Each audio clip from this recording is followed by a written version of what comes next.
village was very quiet, so quiet that if a tear fell at night, even the soil would hear it. Mountains stood all around, ancient and unmoving, watching everything for centuries, without ever speaking. At the heart of the village stood an old well, built of stone, wounded by time, yet still breathing. The well belonged to no one, and yet its responsibility rested on Hamza's shoulders.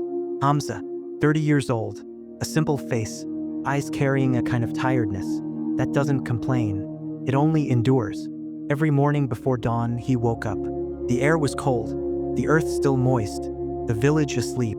Hamza would reach the well, touch the rope, clean the bucket, and whisper in his heart, "Oh Allah, let this water never fall short for anyone." His mother, Bibi Aisha, had a fragile body, trembling hands, but a heart made of strength. Whenever Hamza left the house, she stood at the door and said, "My son, measure the water carefully.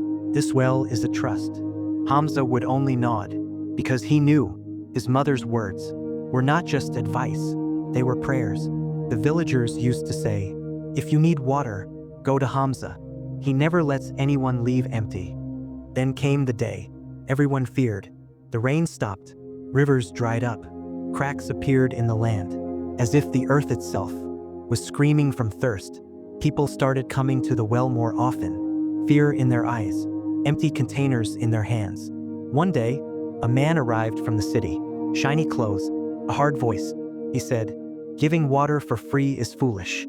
People are dying of thirst, and you are giving charity." Hamza stayed silent, but inside something shook.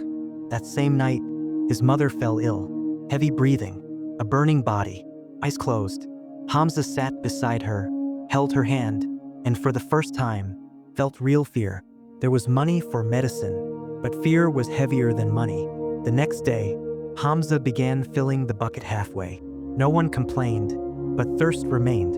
A little girl came. She looked at the bucket and said in a soft, innocent voice, "Uncle, this isn't enough for my mother."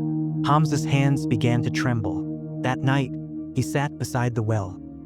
He looked at his reflection in the water and couldn't recognize who he had become. Tears fell from his eyes and merged into the water. Morning came, the sun rose, and Hamza made his decision. He placed a wooden sign by the well.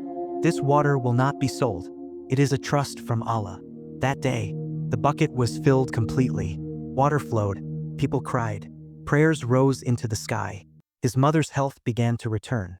Peace came back to the village. Even today, when people speak of that drought, they say, "The well didn't dry up, because Hamza's heart didn't."